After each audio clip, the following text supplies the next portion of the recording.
Saludos y bendiciones para todos. Una vez más estamos aquí para estudiar la lección de escuela sabática. Esta semana vamos a estudiar, es una lección sencilla. Vamos a ver diferentes historias de resurrecciones que ocurrieron tanto en el Antiguo Testamento como en el Nuevo Testamento, todas antes de la resurrección de Jesús. Así que antes de comenzar, sin más, vamos a tener una palabra de oración pidiendo la dirección del Espíritu Santo. Así que vamos a cerrar los ojos para orar. Oremos. Amante Padre que estás en los cielos, santificado sea tu nombre, Señor. En este momento estamos muy agradecidos de ti por la oportunidad que tú nos das de sacar este tiempo, Señor, para hablar de tu palabra. Pedimos, Señor, la dirección de tu Santo Espíritu, que ponga palabra en mi boca, que nunca sean mis palabras, siempre las tuyas. También quiero pedirte, Señor, que esta bendición sea extensiva a cada persona que va a ver este video, que tiene acceso a este video, Señor, y que tú puedas contestar a aquellas preguntas o dudas que tengas, Señor. Todo esto te lo pedimos en el nombre y por los méritos de Jesús. Amén. Bueno, la lección de esta semana lleva por título Resurrecciones antes de la cruz. Y creo que mencionamos aquí en una ocasión o en varias ocasiones en lecciones anteriores que las resurrecciones que ocurrieron antes de la cruz es como que Jesús tomó un préstamo, Dios tomó un préstamo. ¿Por qué? Porque todavía el pecador no había sido redimido. El pecador fue redimido eh, después de la muerte de Jesús, con la sangre de Jesús. Así que todavía el pecador no había sido redimido y eso lo vamos a ver un poquito más adelante cuando sucede la resurrección de Moisés. Y el verso para memorizar es uno muy conocido, lo encontramos en Juan 11, 25 al 26 y se dice, le dijo Jesús, yo soy la resurrección y la vida, el que cree en mí, aunque esté muerto, vivirá. Y todo aquel que vive y cree en mí no morirá eternamente. Y él pregunta, ¿crees esto? Juan 11, 25 al 26. Y aquí otra vez, como le mencioné, la referencia del Antiguo Testamento, de la resurrección que hemos visto, solamente eran esperanza, estaban en la esperanza. Job tenía la esperanza de que si él moría, él vería el Salvador en su carne, era esperanza. En el libro de Hebreos 11 vemos a Abraham, que él dice que él sacrificó a su hijo Isaac porque él tenía la esperanza de que aunque Isaac muriera, Dios tenía la potestad o podía resucitarlo de los muertos. Y en Daniel 12 también vemos que la esperanza de la resurrección que ocurrirá cuando Cristo venga, todo era esperanza, pero ahora en esta semana vamos a ver que ocurrieron resurrecciones en el Nuevo Testamento en el Antiguo Testamento y en el Nuevo Testamento. La primera resurrección que vemos es la de Moisés. Esto lo vemos en Judas 9 y en Lucas 9, 28 al 36. Luego resucitó el hijo de la viuda de Sarepta, este lo encontramos en Primera de Reyes 17, 8 al 24, y el hijo de la Sunamita, Segunda de Reyes 4, 18 al 37. Y entonces cuando Cristo estuvo en carne aquí en la tierra, él resucitó al hijo de la viuda de Naín. Esto lo encontramos en Lucas 7, 11 al 17. La hija de Jairo, Lucas 8, 28 al 56, y a Lázaro, su amigo Lázaro. Así que esto no va a confirmar que sí es la resurrección, o sea, no da la esperanza de que ocurrieron resurrecciones. Sé que en tiempos modernos han habido personas que han resucitado. Ahora mismo no tengo los datos, pero ustedes pueden buscar información y yo sí sé que han ocurrido estos milagros modernos. Y ya adentrándonos en nuestra lección, la parte del domingo, la resurrección de Moisés. Y lo que conocemos la historia ya a modo de repaso,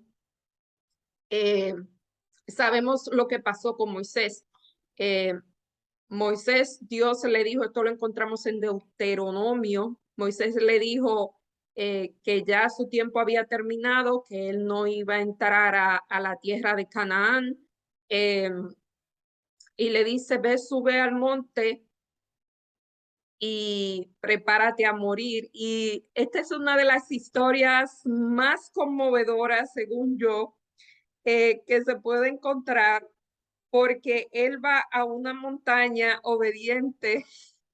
Eh, Dios le muestra eh, a Canaán, a la tierra de Canaán, la puede ver de lejos y él se prepara y él muere en esa montaña. Y ya que muere, ¿cómo sabemos que Moisés resucitó? Eso lo encontramos en el libro de Judas, el capítulo 9. Perdón, Judas 9. El libro de Judas solamente es un capítulo, así que es Judas, el verso 9.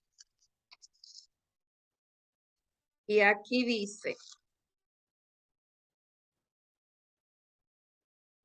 disculpen, Judas es un librito muy pequeñito, está al final de la Biblia, así que si no lo encuentran rapidito, no se preocupen.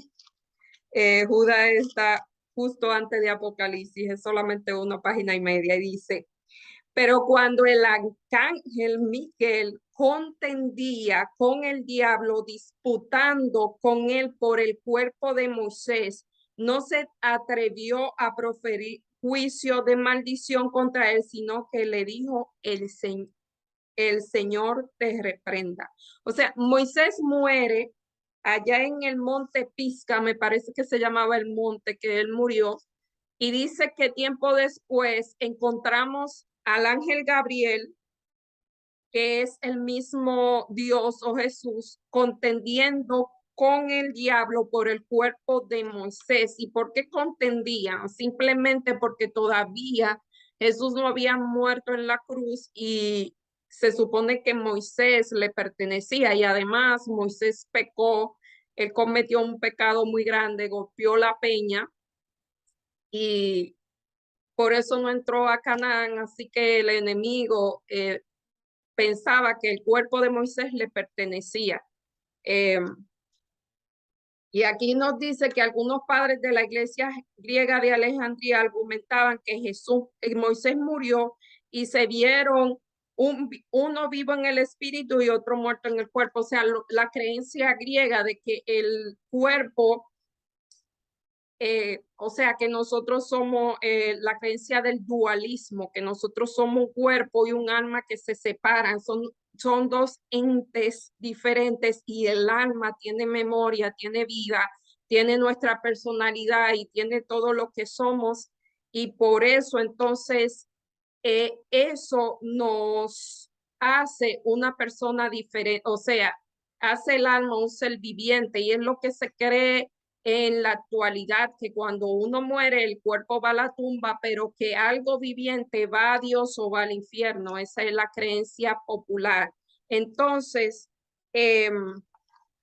esa creencia era la que se tenía, pero realmente si eso era verdad, si ya el alma estaba con Dios, ¿por qué tuvo que venir Jesús a resucitar a Moisés? Eso es lo que debemos preguntarnos. Si ya hay un alma con Dios, ¿qué necesidad hay de que haya una resurrección? Y dice aquí que una clara evidencia de la resurrección de Moisés la encontramos. ¿Cómo sabemos también que Moisés resucitó? Eso lo encontramos en Lucas 28 al 36.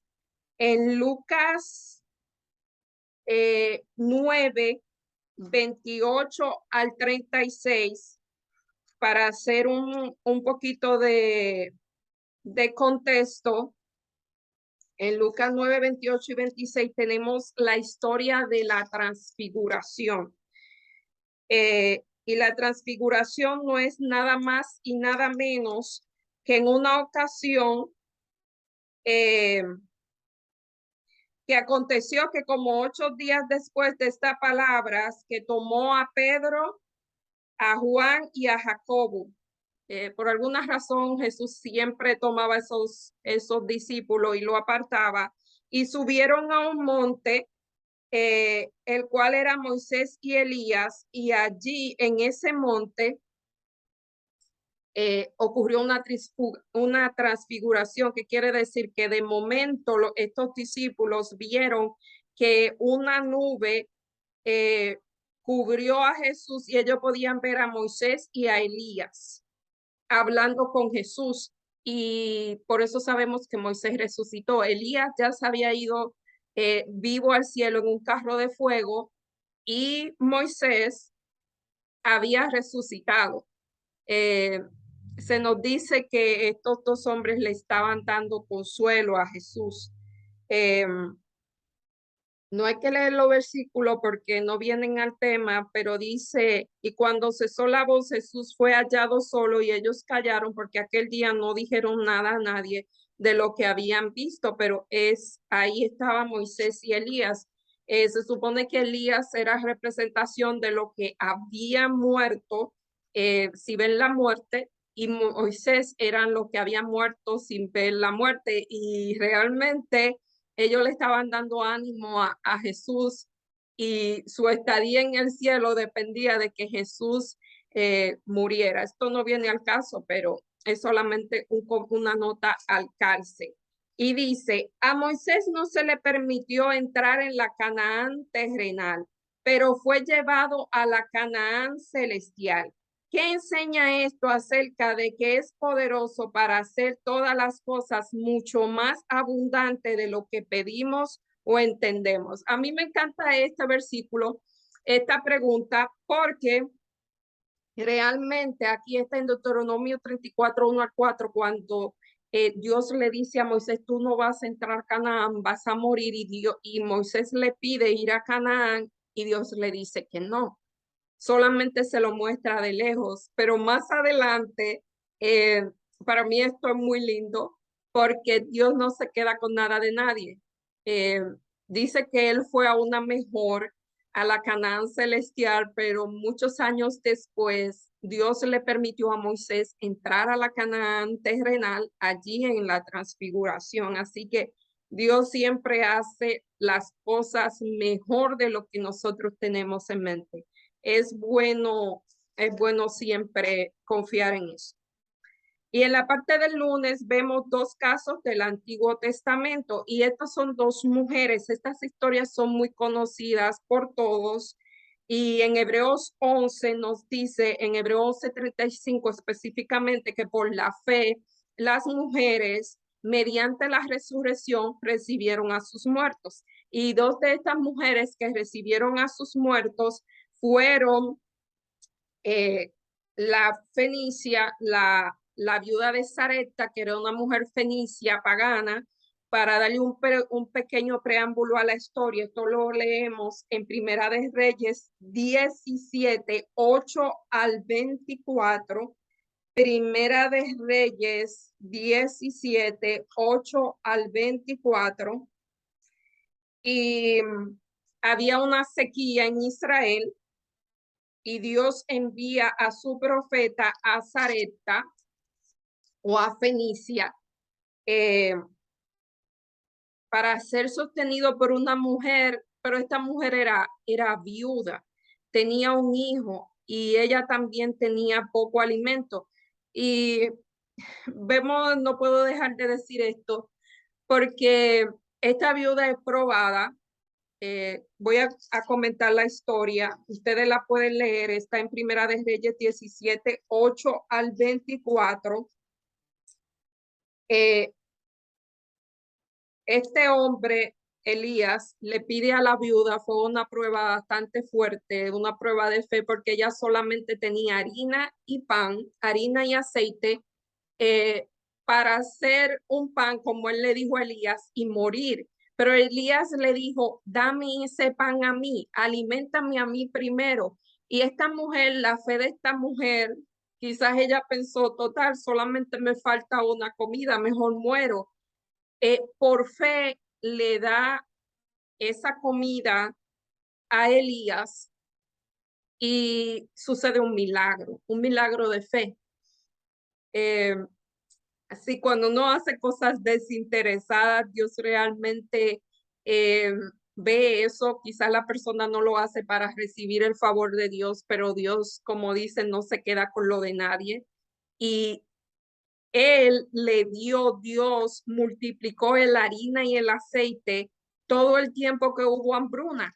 Pero en una ocasión muere el hijo de esta mujer y ella va y le pide ayuda a Elías. Y ella sabía que ese hombre era un profeta, porque ¿quién otra persona iba a hacer el milagro que él hizo? Así que esta mujer le pide ayuda a Elías y este muchacho, eh, vamos a leer los últimos versículos porque aquí apareció, eh, ocurrió eso y ella le dijo a Elías, ¿qué tengo yo contigo, varón de Dios? ¿Has venido a mí para traer a la memoria mis iniquidades y para hacer morir a mi hijo? Y él le dijo, dame a tu hijo acá. Entonces los llevó a su regazo y le llevó al aposento donde estaba y lo puso sobre la cama. Y clamando a Jehová, dijo, Jehová Dios mío, aún a la viuda cuya casa estoy hospedado ha afligido y haciendo esto, morir a su hijo, y se tendió sobre el niño 3 veces. Y clamó a Jehová y dijo, Jehová Dios mío, te ruego que hagas volver el alma de este niño a él. Y Jehová oyó la voz de Elías y el alma del niño volvió y revivió. Y tomando Elías al niño se lo devolvió y se lo dio a su madre y le dijo, mira tu hijo. Entonces esta mujer reconoce, ahora conozco que tú eres varón de Dios y que la palabra de Jehová es verdad en tu boca. Hermosa historia. Entonces aquí vemos la primera resurrección, vemos 2 milagros, vemos como un pequeño gesto desinteresado de esta mujer hizo que ocurrieran 2 milagros. Primero, multiplicó la harina y el aceite y luego el más grande, resucitó a su hijo. Entonces, la segunda resurrección, esta historia también la encontramos en Segunda de Reyes 14, 18 al 37. Esta vez es con el profeta Eliseo. Esta mujer no tenía hijos y otra vez el, el profeta pasaba por su casa y ella le dijo a su esposo, oye, vamos a hacerle una casa aquí, vamos a hacerle un cuarto donde el profeta pueda quedarse, y así lo hicieron. Y dice que ellos lo hicieron así y Eliseo, para recompensar la bondad de esta mujer, le pregunta que qué puede hacer por ella. Y ella dijo, yo no tengo necesidad de nada. Él le dijo, ¿puedo hablar al rey por ti? Le dijo, no, no, realmente no hay nada. Entonces Eliseo le pregunta a su siervo Giesi y ese le dijo, oye, ella no tiene hijos y su esposo es de edad avanzada. Así que Eliseo le da a su hijo, perdón, le dice a la mujer que le va a dar un hijo y así ocurrió. Un año después, para esa fecha, ella tenía un hijo. Pero ¿qué pasó? Cuando el hijo ya era un muchacho, va ayudando a su padre y se enferma y muere. Y esta mujer se puso muy desconsolada y le dijo al profeta que para qué le había dado un hijo si se lo iba a quitar, que ella no le había pedido eso. Y aquí vemos otra vez cómo Dios obra a través de un profeta suyo. Y en Segunda de Reyes 4, 18 al 17. Segunda de Reyes 4, 18 al 17. Y el niño creció, pero aconteció un día que vino al padre que estaba con los segadores y dijo, ay, ay, mi cabeza. Entonces lo llevó a su madre y murió. Esta es la historia que le acabo de decir. Entonces, ella cuando el niño murió, cerró la puerta y ella subió y lo puso sobre su cama. O sea, él lo puso en la cama del varón de Dios y salió con los criados y no le dijo nada a nadie, no le dijo a nadie que había muerto y fue a buscar a Elías, a Eliseo, perdón. Y entonces, cuando Eliseo llega, él primero manda a Giesi con su bastón, pero no funcionó. Y cuando él va, dice que lo tendió sobre el niño, o sea, él se tendió sobre el niño y poniendo su boca sobre la boca de él y sus ojos sobre los ojos de él y sus manos sobre las manos suyas, así se tendió sobre él y el cuerpo del niño entró el calor. Y volviéndose luego se paseó por la casa en una parte y después subió y se tendió nuevamente. Y el niño estornudó y abrió los ojos. Entonces Giesi le dijo, llama a la tsunamita y ella la llamó. Y entrando ella le dijo, toma tu niña. Y allí se quedó, entró y se inclinó y después tomó a su niño y salió. ¿Cuál es la diferencia? ¿Qué diferentes trastornos, trasfondos tenían estas mujeres? O sea, tenían diferentes trasfondos. Una era pobre, una era viuda, una estaba bien acomodada, pero las dos tenía la misma fe y a través de esa fe fue que Dios eh, actuó y una de las eh, de, de las similitudes que tenían era que ellas las dos hicieron actos de bondades totalmente desinteresados. O sea, ellas no actuaron su acto de bondad, tanto de la viuda de Sareta como la tsunamita, ellos no esperaban nada a cambio. Es más, la tsunamita le dijo, no, no tienes que hacer nada por mí. Y sin pedirlo, Eliseo le da el regalo de un hijo y lo resucita también. Así que eso es muy interesante, tanto la fe como cuando usted hace algo que sea totalmente desinteresado. Dios eh, remunera eso, aunque usted lo hizo sin esperanza de nada. Así que estas dos historias son maravillosas, pero cada una de estas, ¿cuántos otros relatos? Dice que Eliseo, cuando Eliseo murió, y lo enterraron, su cadáver cayó sobre otro cadáver y ese cadáver resucitó. Hay muchísimos ejemplos de otros que resucitaron, pero estos son los que se mencionan. Ahora en la parte del martes vamos al Nuevo Testamento. Estas resurrecciones la hizo Jesús en persona, el hijo de la viuda de Caín. Y dice que la Biblia dice que Jesús anduvo haciendo bienes y sanando a todos los oprimidos por el diablo, porque Dios estaba con él. La razón de que Jesús podía hacer milagro era que Dios, además de que él era Dios, pero recuerden que Jesús no podía utilizar su poder.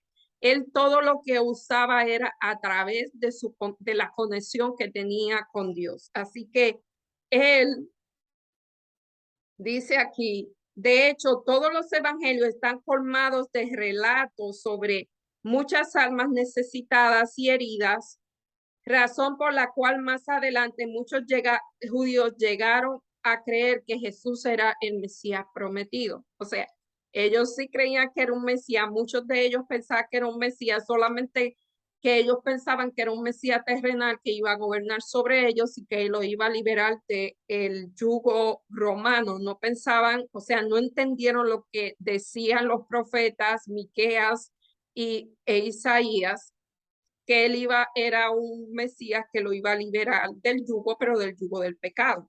Entonces, eh, dice aquí, había aldeas, esto está en el camino a Cristo, la página 17 dice, había aldeas enteras donde no se oía un solo gemido de dolor en ninguna casa, porque él había pasado por ellas y sanado todos sus enfermos. Su obra demostraba su unción divina.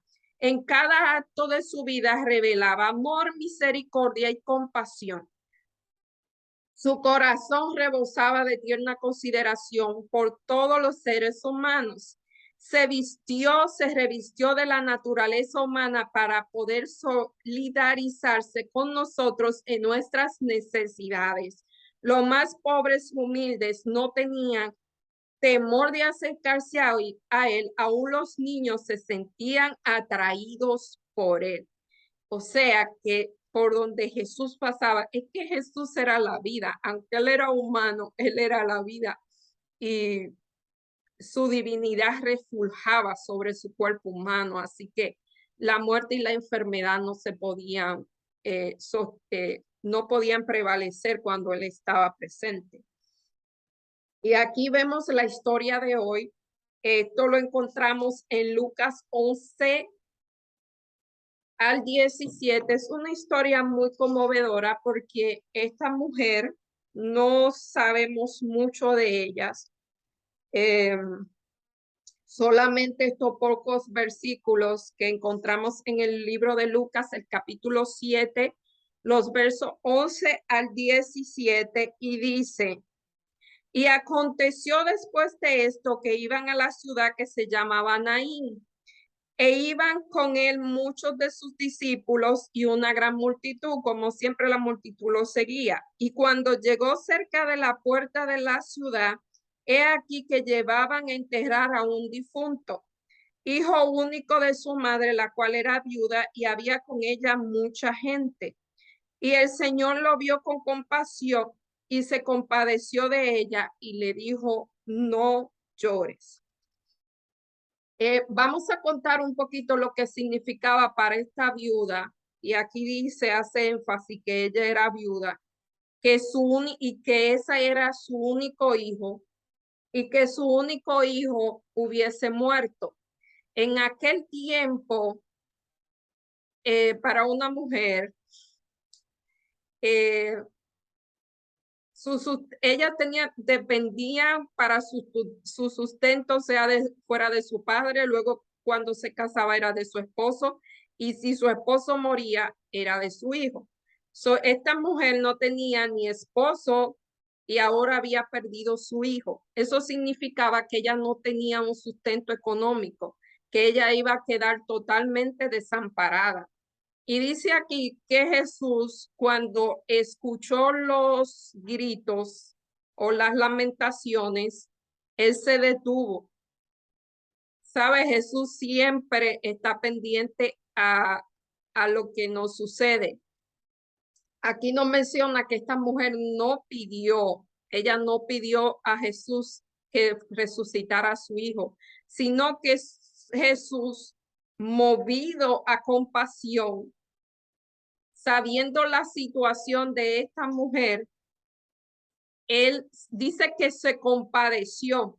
Y me llama la atención que aún sabiendo que él iba a resucitar a su hijo, él le dice primero calma sus emociones, primero hace una conexión con ella y le dice no llores.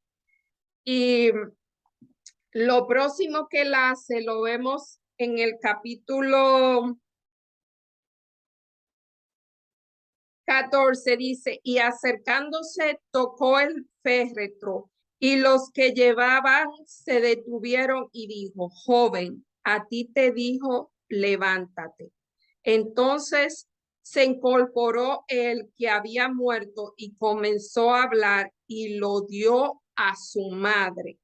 Y todos tuvieron miedo y glorificaban a Dios diciendo: un gran profeta se ha levantado entre nosotros y Dios ha visitado al pueblo, y se extendió la fama por todas partes. Y me parece que esta fue la primera resurrección. Ajá. Durante su ministerio en Galilea, Jesús sanó a los enfermos y expulsó demonios, pero en esta ocasión resucitó. Esta fue la primera resurrección que él hizo, así que las personas se maravillaron y otra vez pensaron que sí, que él era el Mesías. Entonces, ¿qué similitudes vemos aquí? La viuda de Fenicia, como con la tsunamita, habían pedido ayuda a Elías y a Eliseo respectivamente, pero con la viuda de Naín recibió ayuda sin que lo pidiera. ¿Qué significa esto? O sea, significa que muchas veces Dios actúa en nuestro favor sin ni siquiera nosotros tener que pedir ayuda. Eso nos habla de el amor y la misericordia y lo pendiente que Dios está a cada una de nuestras vidas y lo empático que Él es con nosotros. Jesús podía sentir el dolor de los demás. Él era lo que se llama un empath. Un empath es una persona que puede sentir, es una persona que puede sentir lo que la otra persona siente. Así que Jesús era uno de esos. Todavía hay muchos de esas personas por ahí. Los empáticos. La verdadera religión implica cuidar del huérfano y de la viuda que nos rodea. Esto está en Santiago 1:27. Aunque obviamente no podemos hacer todos los milagros que hizo Jesús, podemos hacer para servir a quienes sufren. ¿Qué podemos hacer para servir a los que sufren a nuestro alrededor?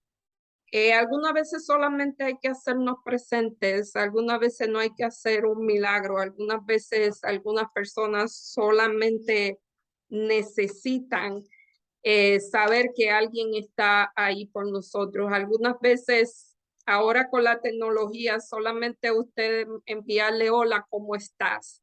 Siempre recomiendo háganlo manualmente. Estamos en un lugar que todo es forwards y forwards. No, tómese un momento y escríbale una nota de sus manos a alguien que usted sepa que está en necesidad, que está solo, que sea una viuda, que esté pasando por un momento difícil. Eso por decir algo pequeñito. Digo este ejemplo porque es algo que está a la mano de todo y lo podemos hacer. Pero eso muchas veces cambia la vida de las personas. En la parte del miércoles, la hija de Jairo. Y en la hija de Jairo es otra historia, todas conocidas. Esta semana la lección son historias muy conocidas. Es una lección muy básica, muy sencilla, pero trae mucho, o sea, a veces en la sencillez hay mucho aprendizaje. Las resurrecciones antes de la muerte y las resurrecciones de Jesús no se limitaron a ningún grupo étnico. O sea, aquí vimos que resucitó el hijo de la mujer fenicia, era una mujer pagana. Resucitó el hijo de la viuda de Naín y ahora resucita al hijo de un dirigente de la sinagoga que se llamaba Jairo. Y dice aquí que posiblemente esto era en Capernaum. Y aquí dice, no importa que tenían diferentes, la viuda de Naín, o sea, la viuda de Naín era una mujer viuda con un solo hijo. Este hombre era un líder religioso, era el jefe de una sinagoga o el dirigente de una sinagoga, o sea, tenía estatus social y cultural y tenía su poder vivificante, bendijo a todos ellos. Y entonces en Marcos 5:21 al 24, 35 al 46, ¿qué podemos aprender de la muerte a partir de la palabra de Cristo? La niña no está muerta, sino duerme. Era lo que habíamos mencionado la semana pasada, que la muerte es un sueño y aquí Jesús lo dice. O sea, es similar a un sueño, es un sueño inconsciente. Solamente que a diferencia del sueño natural que tenemos, del que podemos despertar, cuando la muerte es un sueño que solamente Jesús no puede despertar. Así que esa es la diferencia que hay entre los dos casos. La hija de Jairo, eso lo leemos, vamos a comenzar a leer la historia en Mateo, perdón, en Marcos, esta versión en Marcos, lo puede encontrar otro en Lucas 8:40 al 56 también, y en Mateo 8:28 al 34, pero vamos a leer esta versión de Marcos. Y dice que Jesús eh, pasaba junto al mar y vino uno de los principales funcionarios de la sinagoga o principales de la sinagoga y se postró frente a Jesús y le rogaba diciendo, mi hija está agonizando, ven y pon las manos sobre ella para que sea salva y vivirá. Aquí este hombre se postra, reconoce que Jesús es superior a él porque él era un dirigente de la sinagoga, pero en su desesperación él se postra frente a Jesús y le dice a Jesús, ven, le da órdenes a Jesús. Él le dijo cómo hacer las cosas. Él no le dijo, ven y resucita a mi hija o sane a mi hija. Él le dijo, ve, le dijo cómo hacerlo, ve y pon la mano sobre mi hija.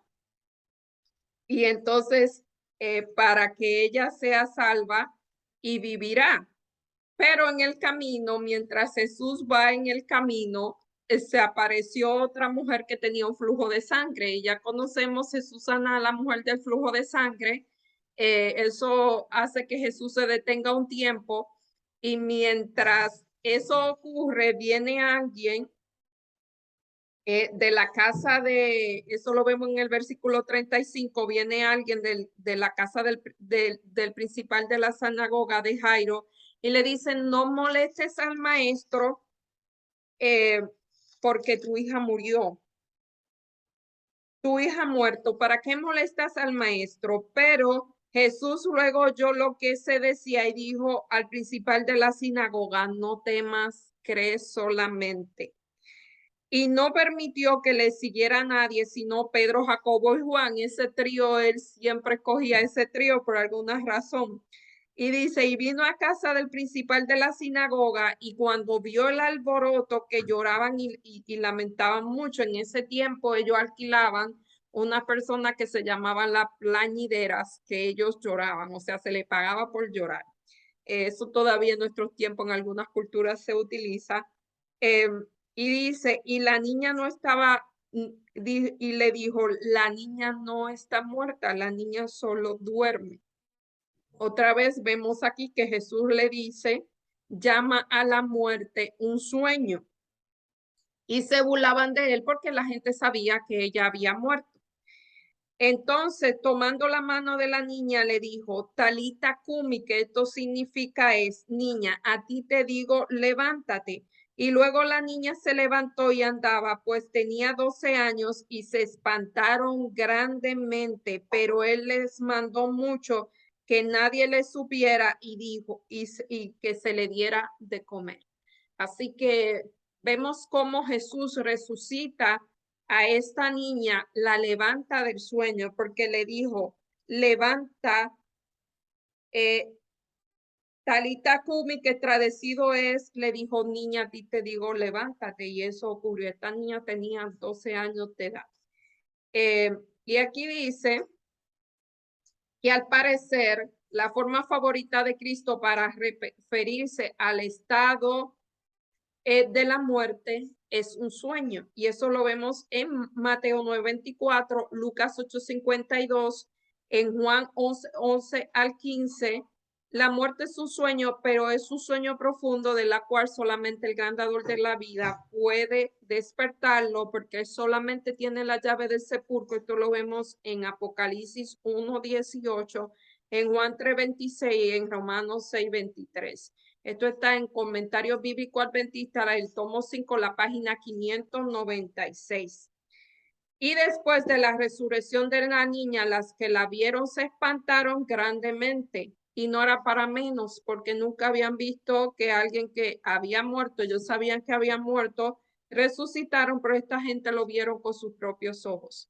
La palabra de Jesús, no temas, cree solamente, todavía son valiosas para nosotros hoy. ¿Cómo podemos aprender a hacer de esto? Incluso en medio de situaciones de temor que son momentos más importantes para seguir creyendo.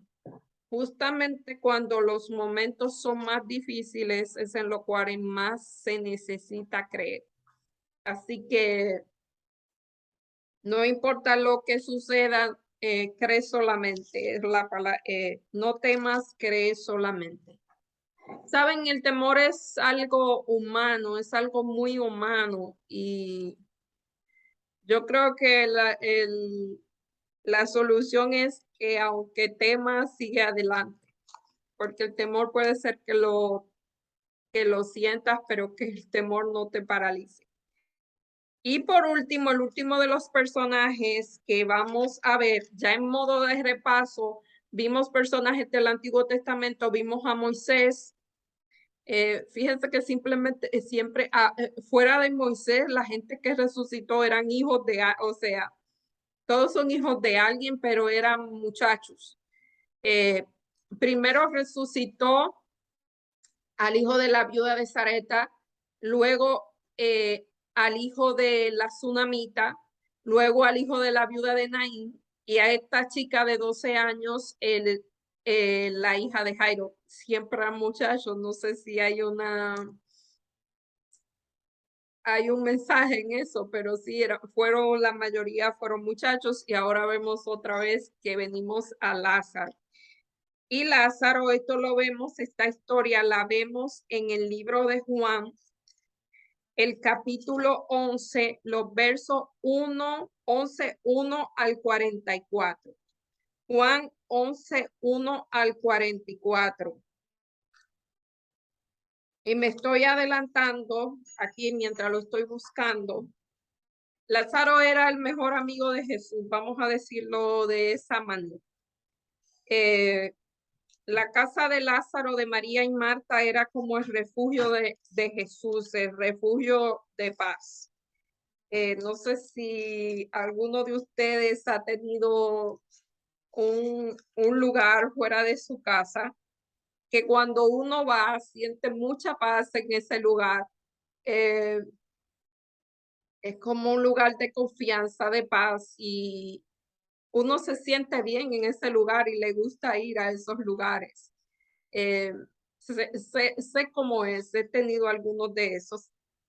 Y ese era el lugar de Jesús, o sea, a veces cuando Jesús estaba, me imagino, agotado, cansado, porque era un ser humano igual que nosotros, pues él iba a casa de sus amigos y se menciona en un versículo una imagen muy bonita de María sentada a los pies de Jesús mientras él quizás contaba sus historias, quizás de lo que había pasado, quizás era predicándole a las personas que estaban alrededor, no sabemos lo que hacía, pero si eran sus amigos, quizás era que le estaba contando sus experiencias. Y Jesús y María, que amaba mucho a Jesús, pues se sentaba a sus pies a escuchar sus historias. Pero en esta ocasión la historia es diferente porque en Juan 11 dice en el versículo 1, no lo vamos a leer, todos son 44 versículos, pero ustedes lo pueden leer en su casa. Voy a leer los primeros. Dice, entonces, estaba entonces enfermo uno llamado Lázaro de Betania, la aldea de María y Marta, su hermana. María, cuyo hermano Lázaro estaba enfermo, fue la que ungió a Jesús con con el perfume de gran precio y lo secó y lo jugó con su cabello. Entonces, pues, la hermana para decir a Jesús, Señor, he aquí que el que amas ha muerto. O sea, estas hermanas envían un mensaje a Jesús y le dice, he aquí el que amas está enfermo. Y oyéndolo Jesús dijo, está enfermo, mas no es de muerte, sino que es para que la gloria de Dios, del Hijo del Hombre, sea glorificado en ello. Y podemos decirnos, Jesús mintió aquí, porque él dice que no era de muerte, sino que era para que la gloria de Dios fuera resucitado, fuera para que la gloria de Dios fuera glorificada en ellos, o sea, para glorificar el nombre de Dios en Lázaro, pero Lázaro murió. Podemos entender que su muerte no era definitiva, le estaba diciendo que no era definitiva, sino que para que Jesús pudiera mostrar su poder, y no era su poder, sino para que Jesús pudiera glorificar en ese evento a su Padre. Y dice que amaba a Jesús, a Marta, a María y a Lázaro. Esto es una confesión muy interesante. Él amaba a esa familia, eran sus amigos. Y cuando oyó pues que estaba enfermo, se quedó 2 días más en el lugar donde estaba. Y luego, después de esto, dijo a los discípulos, vamos a Judea otra vez. Y le dijo a los discípulos, Rabí, ahora procuraban los judíos apedrearte.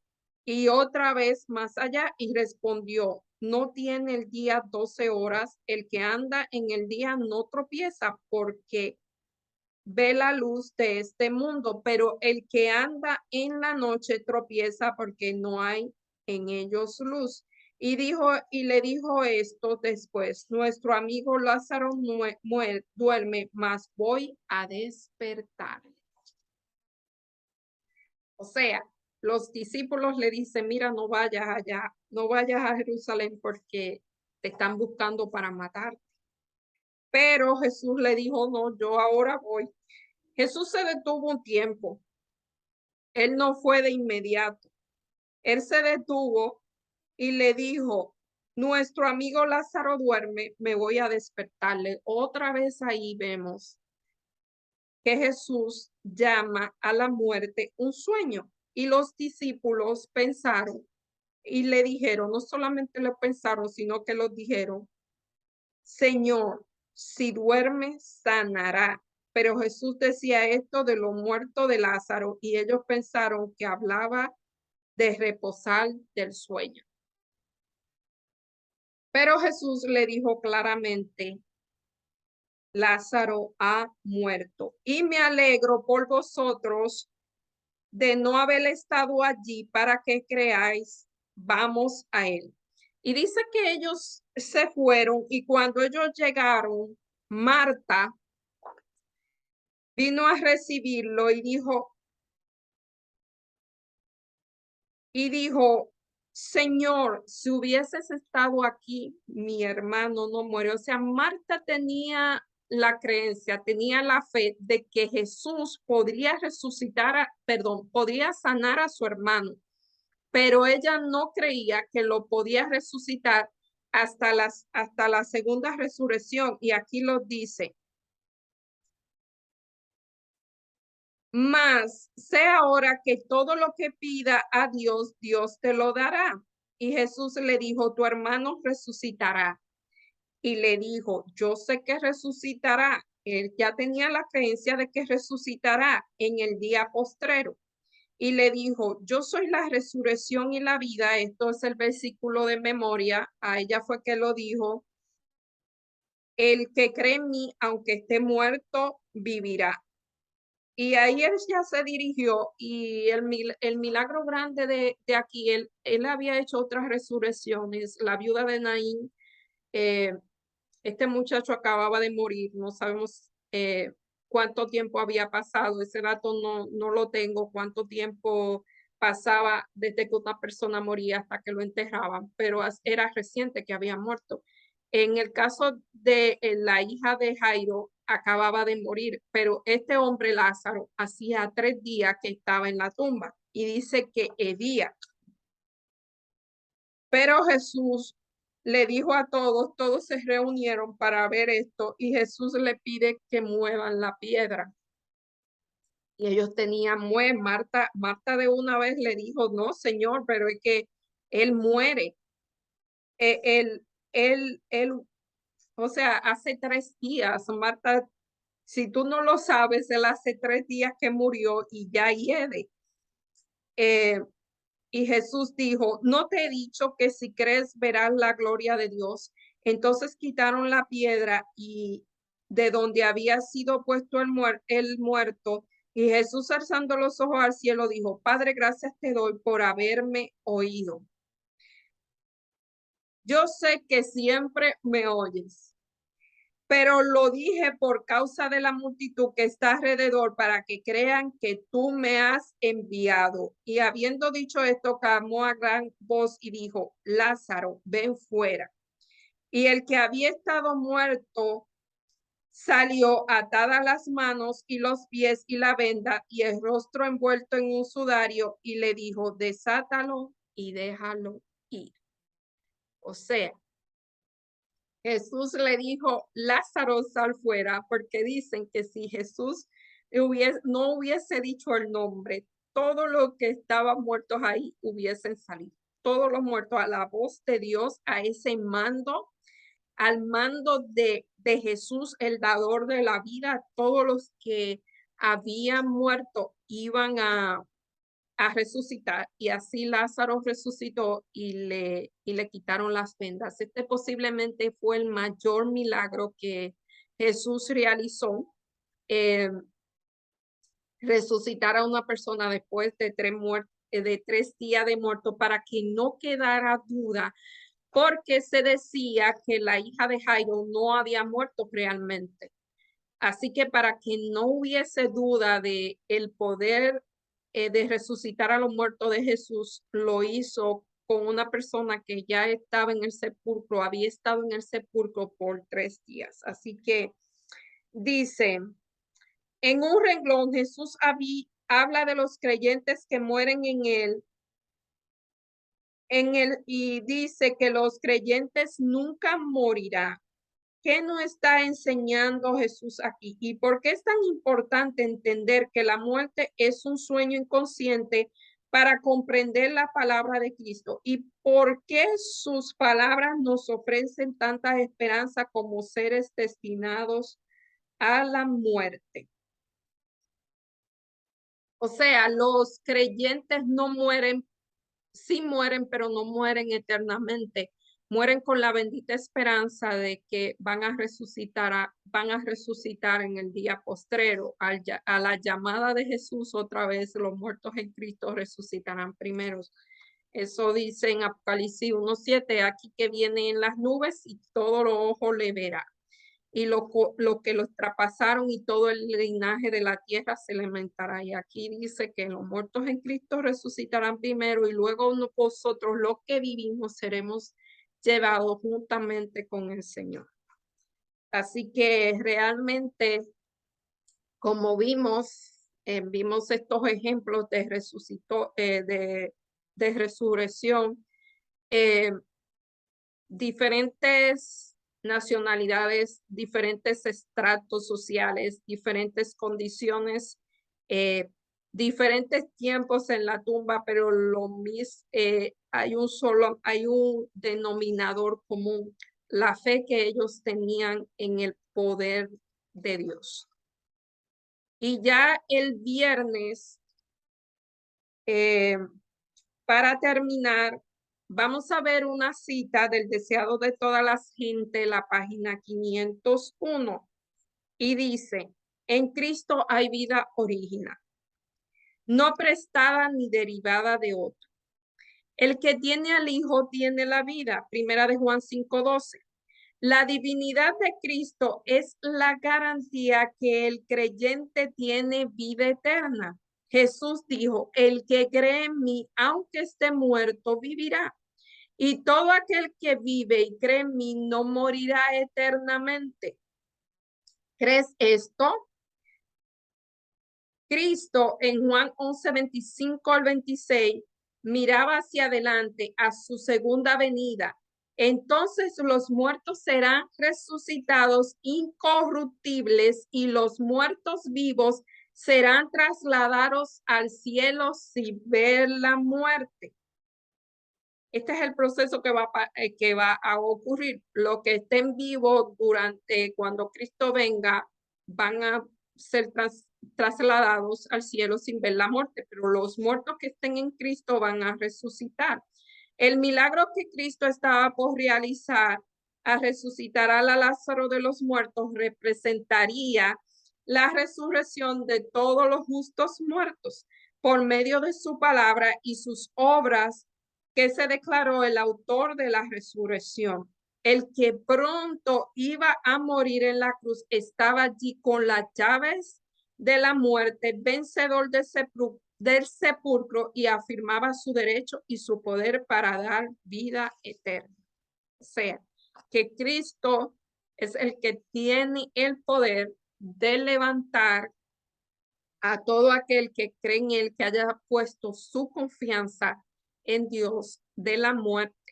Esa es la esperanza que tenemos como cristianos, que si hemos perdido algún familiar, algún conocido, sé que últimamente han muerto muchas personas y hay muchas personas que están tristes por muertes que no se esperaban, pero esto no da esperanza. Hay uno de los versículos que son uno de mis favoritos, eh, que nos dice una gran verdad.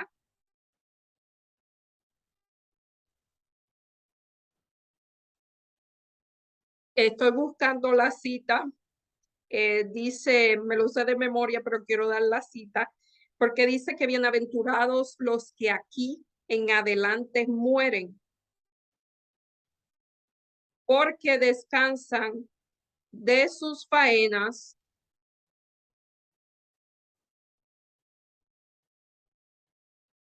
y sus obras con ellos siguen. Así que en los últimos días que creemos que estamos viviendo, ese versículo está en Apocalipsis, perdón, en Apocalipsis. Eh, es, es la esperanza y la promesa de que los que mueren aquí ya están descansando en Dios, son bienaventurados. Así que no debemos tener a la muerte solamente es un sueño. Y cuando Jesús vuelva, hay un doctor Ramírez, que dice que es solamente un sueño y que el último pensamiento que nosotros tengamos cuando muramos, vamos a resucitar con ese mismo pensamiento en mente. Así que va a ser como si el tiempo no hubiese pasado. El tiempo va a estar congelado. A veces es una idea, eh, sé que es difícil de hacerlo, pero eh, las veces que ha muerto un familiar mío cercano, claro, hay un dolor, hay una tristeza, el dolor de la separación, pero el consuelo siempre es de esa persona. Descansa en el Señor, y esa persona está segura, la que debo, o sea, la que debo eh, seguir el camino soy yo para poderme encontrar con esa persona cuando en el día final, o sea, que ellos están, como yo digo, ellos están mejores que nosotros, en mejores condiciones. Y si nosotros pensamos de esa manera, decir, oh, qué bien, mi familiar ya está seguro, en medio de la tristeza, eso trae un gozo de saber que esa persona ya está bien. Lo digo porque sé que hay personas que ha habido muertes súbditas en estos días, y a veces cuando son jóvenes, eh, no importa la edad, cuando uno no se lo espera, es un golpe muy grande, pero pensar que esa persona ya está bien, es un consuelo en medio de la tristeza. Saber que ya está en Cristo descansando realmente es un consuelo. Sin más, muchísimas gracias por acompañarme esta semana en este estudio de la lesión. Agradezco a todos el apoyo. Eh, Siguen subiendo las visitas. Eh, esta semana llegamos a los 22,000 y picas visitas. Así que muchísimas gracias por el apoyo y saludos a todos. Y sigan orando por nosotros, por este ministerio. No me gusta llamarlo así, pero la gente ha comenzado a llamarlo ministerio. Muchísimas gracias. Yo lo llamo un proyecto que Dios puso en nuestros corazones, y por eso seguimos hacia adelante. Eh, Muchísimas gracias. Oramos los unos por los otros y firmes y adelante. y feliz día de la herencia adventista. Hoy celebramos 178 años de que este movimiento comenzó, así que somos un movimiento relativamente joven, pero nuestros comienzos no solamente comenzaron en 1844, un 22 de octubre, sino que nuestros comienzos comenzaron mucho más atrás, eh, quizás en el Jardín del Edén. Así que Dios me lo bendiga y me le dé una hermosa semana. Los que están aquí en Estados Unidos, sigamos disfrutando de la belleza del otoño. Son días muy hermosos, así que disfrútenlo igual que yo lo estoy haciendo. Vayan a un parque, vean los árboles de colores, la temperatura rica, disfruten el otoño. Vamos a orar para despedirnos. Oremos. Amante Padre que estás en los cielos, santificado sea tu nombre, Señor. Estamos agradecidos de ti por esta oportunidad que nos da de compartir tu palabra, Señor. Gracias por todas las bendiciones que tú nos has dado de manera inmerecida. Señor, gracias porque tú te revelas a nosotros. Gracias porque cuando nosotros nos ponemos a tu servicio, Señor, tú bendice las cosas que nosotros hacemos, Señor, la multiplica de una forma tanto que uno ni siquiera la puede entender. Gracias por ello, Señor. Te pido de forma muy especial por cada persona que va a ver este video, Señor, que tu Santo Espíritu sea con ellos, que tú le dé una hermosa semana, Señor, que tú suplas sus necesidades, Señor, consueles su tristeza, le dé consuelo en medio de la tristeza, en medio del dolor, Señor, si tienen alguna necesidad de cualquier índole, que tú la puedas suplir conforme a tus riquezas en gloria, Señor, y en fin, que tú te manifieste de una forma muy especial en cada persona. Todo esto te lo pedimos no porque haya mérito en nosotros, sino en nombre de Jesús. Amén. Bye, hasta la próxima semana. Bendiciones.